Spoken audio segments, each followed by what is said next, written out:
Thank you for that introduction. Can you hear me? I have to carry this around, so I forgot to bring up pockets, so forgive me.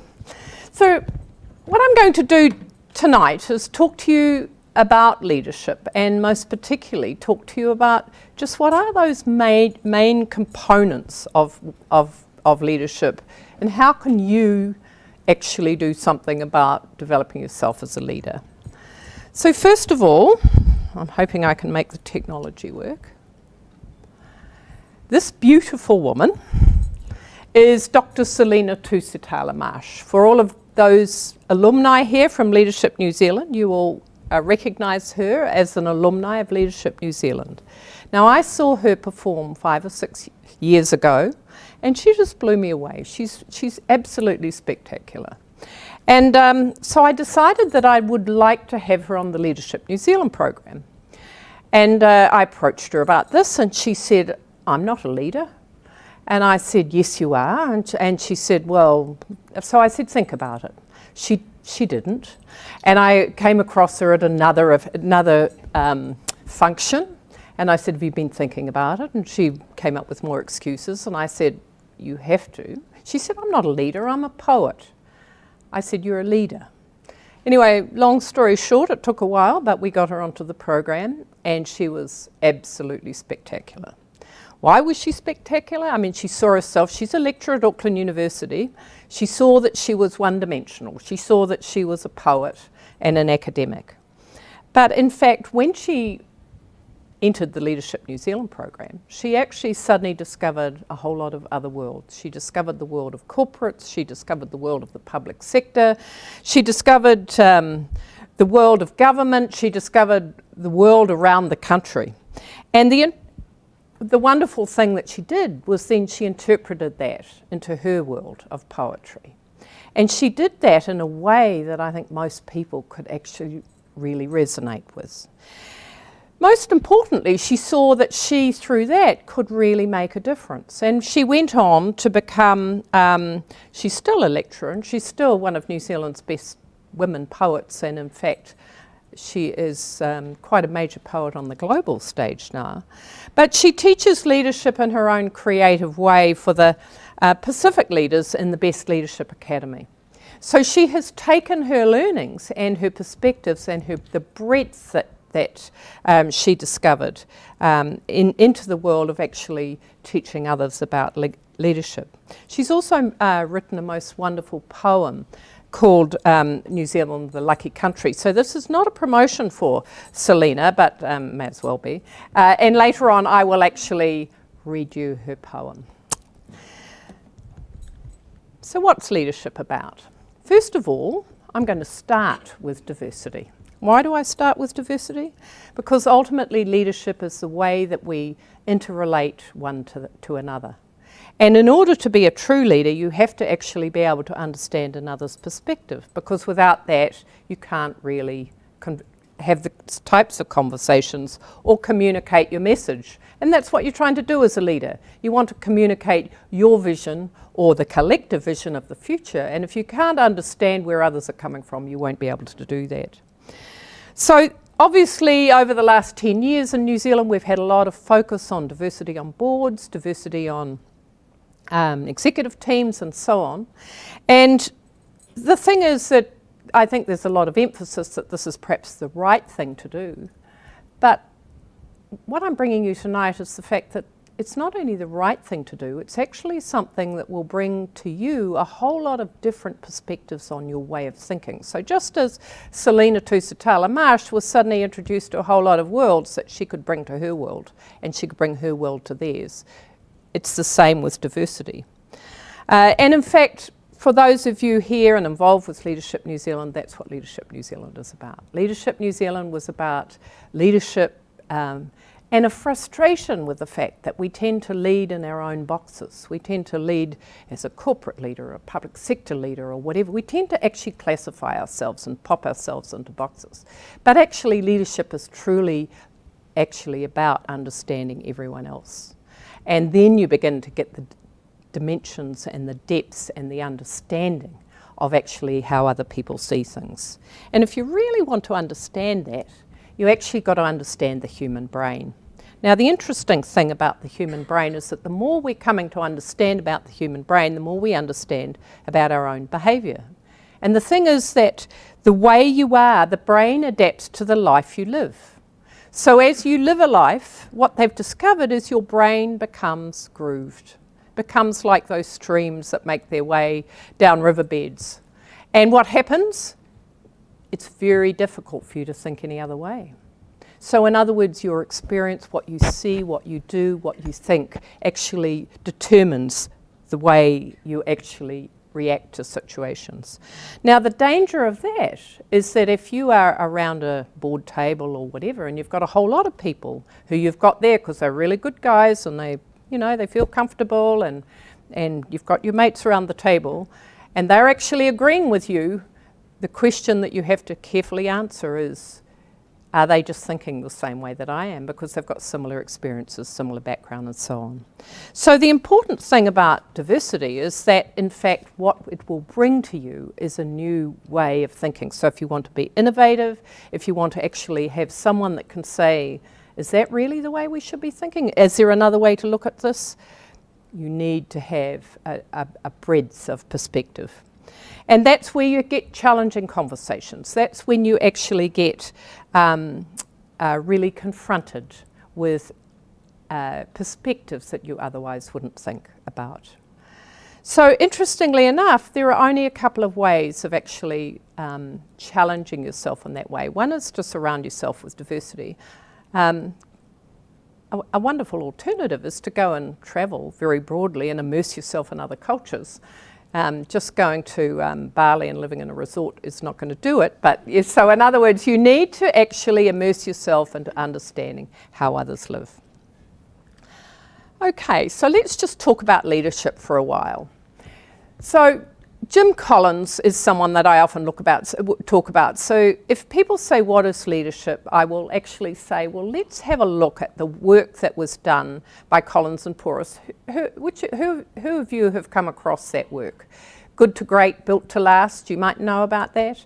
So what they did was that they actually looked back in 1996 at about 1,450 or thereabouts Fortune 500 companies, and they looked at those that had actually sustained in terms of excellence and achievement, but then they picked a small group of those, about 11 of those, and they looked at those that actually had gone to another level. So they not only had sustained, but they'd actually also achieved great outcomes. And so what they looked at then was the leadership in those companies. And they said, what is unique about those? And they didn't quite expect to see this. And they found that every single leader was the same. They all had the same mix of factors. And they're quite an interesting mix. Two main things: humility. Humility, where did that come from? And an overwhelming sense of purpose, professional will, vision, call it what you will. But it wasn't for them, it was for the company. So in other words, what they discovered was that the people that led these companies weren't great and charismatic. They weren't even necessarily known. But they led great companies because the people that they led actually bought in. They were there for the people first, and they were there for the company first. So level 5 leadership starts with humility. And what is it about humility? Humility is about authenticity, and humility is about actually not needing the whole world to tell you how great you are, because in fact you're essentially comfortable with yourself. So leadership starts with an understanding of who you are, what you stand for, and a comfort with that. And then you've got, it's a bit like the oxygen mask coming down in the, Air New Zealand. You look after yourself first, and then you've got your hands free for others. So your leadership journey starts with taking care of yourself, understanding yourself, knowing who you are, knowing actually what spins your wheels, what your grooves are, and so on, and actually living very comfortably in your own skin. So that's where it starts. There is another level of leadership under there, or there are 4 other levels of leadership, obviously. But there's a very egocentric level 4 leadership, which is probably more the type of leadership you are likely to see leading a lot of our organisations and such. So they usually are quite successful, but they're much more focused to self. So we might like to talk about that later on. I'll very briefly cover this because often people say to me, well, what's the difference between a manager and a leader? So I won't dwell on this, but management is about process, leadership's about people. There you are, I'll just summarise that, all those things, that's what it means. So actually leadership is just about people. Hei tangata, hei tangata, hei tangata, that's what it's about.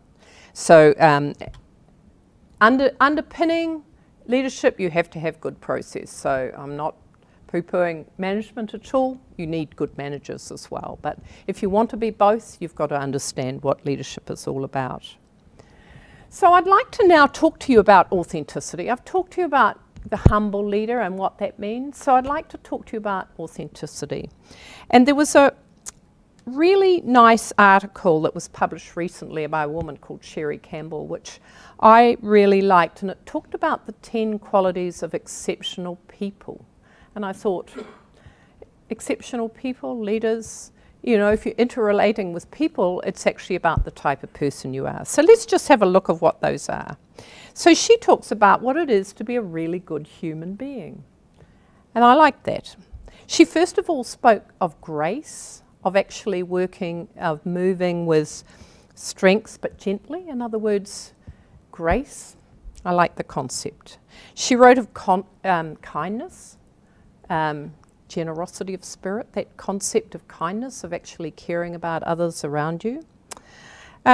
She spoke about composure. So in other words, not sort of suddenly reacting violently and extremely or whatever the circumstance, but actually being such that you can register, react, and you think about what that means to other people around you. You know, you've suddenly had, in fact, I had last night one of my CEOs sort of come to me with something that could have been pretty bad, and she said, I've been really, you know, I've lost sleep over this and this is terrible. And I said, well, okay, all right, we'll live with it. I mean, in the final event, there are much more important things in life.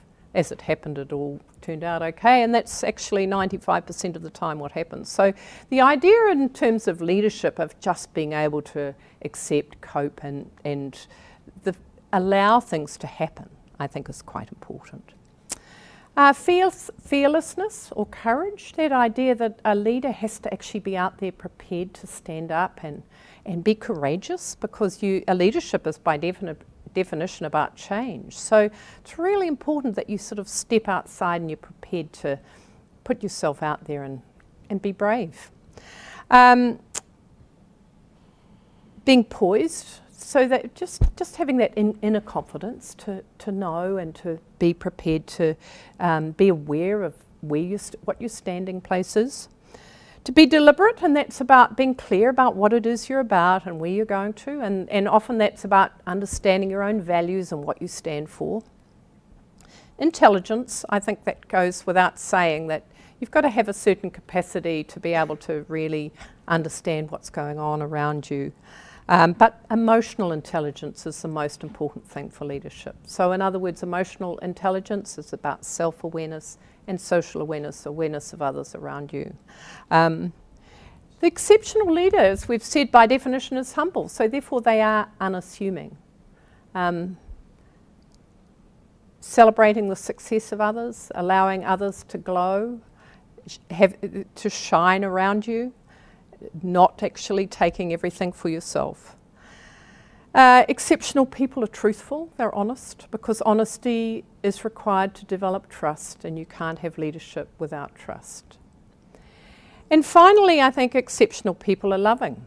They actually care deeply about others around you, because people will follow you if you care. But if they know you don't care about them, and actually all of us live outside what we do, our most important things in our lives are the people that are connected to us and the things that happen in that. And people need to know you care about them and care actually about the circumstance that you're going through. And so often it's easy in a workplace particularly to judge someone for their behaviours and not to actually ever stop and say, what's going on in their life that maybe I should be aware of? We all know the things we carry into our workplace. So that's the exceptional person, the person we're always trying to develop to be. And I would say the more I've learned about leadership on my own leadership journey, the more I've realised how much I need to know about myself. So I would just say to you, don't expect this to be an immediate journey and next year you've completed this bit. Actually, this is the lifelong bit, that by the time you've reached the 80, 90 years, you might have a slightly better understanding, maybe, if you're lucky. But the journey is fun. So, more about leadership. I think the idea of seeing and believing. So leadership is about vision and focus and about where you're going to. For those of you who like reading, Daniel Goleman has done some wonderful work around this in terms of looking at focus and so on, which I'll talk a bit more about in a minute. But I think if people are going to buy into what you're about, you've got to have a passion about it. You've got to believe in it. And you've got to believe it will happen. Now I'll tell you a story, and there are some alumni from Leadership New Zealand here, and I love Leadership New Zealand, but right back once upon a time it was a dream about what it might be. And in terms of believing something could happen, it started, I started with a conversation with a group of us, and the idea started to grow, and we began to get some people gathering around it and so on. And we got to the point that we had found a model in Melbourne of Leadership Victoria, and they'd said take all our IP and so on. And I love organisations that do that. That makes your own organisation much easier to evolve. And but we decided we need a lot of cash because we had the concept that people that came on the Leadership New Zealand journey would actually not pay, that would be a free thing. And we'd got to the point that we had wanted to begin in 2005. We got to the end of 2004 and we realised we weren't going to make it. And so the board that by that time we'd amassed said to me, Jo, you need to go and tell our funders, and we by this time had a group of funders gathered together, you need to go and tell them that we're not going to quite make it, and maybe they can keep their funding and at such time as we do. So I arrived in Wellington down to see the chief executive of ACC at the time, Gary Wilson. And Gary Wilson was a big, huge guy who sort of dominated his office. And I went up to see him, and he looked at me as I came in the door and he said, Jo Brosnahan, what are you doing here? And I said, well, I'm here to talk about Leadership New Zealand. And he said, I hope you're not here to tell me that that you're not going to get it off the ground. Because he said, I've already got my 2 people ready to go, and we're ready to start. And I went, oh no, no, actually we're launching next month and we're starting next year. And I walked out the door and I thought, shit, what have I just done? But the vision was too powerful, and I suddenly had realised I was going to lose it. This was not going to happen. You can't have second goes and third goes. I only had one go and we had to do it. So I walked down the road thinking, right, your whole credibility is at stake here. And a number of people have often said to me, didn't you worry about that? And I wasn't. I just wanted it to happen. It just had to happen. By the time I actually got on the aeroplane to fly north again, I'd worked out how to make it happen, and we'd organised how to, I would arrange with AUT here, could we borrow their marae, and could we actually have a welcome at their marae, their launch and so on. And yes, they said, yes, they would do that, and we'd found someone to provide the catering and some wine and so on. And so we arrived this day at the marae up here, and there were a few people milling around outside the marae, and I suddenly thought, gosh, here we have this launch and no one's come. And someone suddenly came on and said, what are you going to do about all those people standing outside the gates? When's someone going to call them on? And I suddenly thought, oh yes, it's a marae. Someone needs to sort of call the people on. I'd forgotten that bit. And there about 150 people came. And I suddenly thought, wow, we still don't have any money, but actually we've got credibility, we're on our way. I left the ARC and actually thought, well, I can go and work for them for a while for nothing, and that'll save a bit of money too. And this was the day in which you actually asked people to post things, which is very odd, but you know. So we rushed to the post box on the last day, and we had one application. One. We needed 24 just to make it work. We had one. And again, I thought, I'm not going to give up on this. So I actually went round to every single person I'd ever talked to about it and said, you have to come on the program. You have to. No money. That's all right. You come. We'll find your money. And that's what we did. And over the year, we actually found the money. And we were on our way. Now, I often still look at that and think, oh, how could you do that? But it was so compelling. It was so strong that it needed to happen. And I mean, it hasn't all been so smooth sailing, and the wheels have come off at occasions, and we've had to, haven't we, Judy? We've had to sort of prop them back on again and make it work.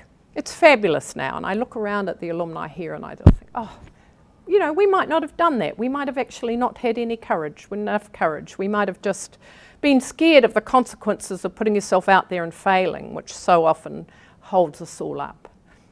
But we didn't. We went ahead. So that, I think, is where seeing and believing. You could see what we needed to have happen. And it's amazing, it's been an amazing thing, I think, in my life, that when I've believed in something truly and then committed myself, there's a Goethe quote about this, life happens. Don't ask me about it, but there's something out there that makes it happen.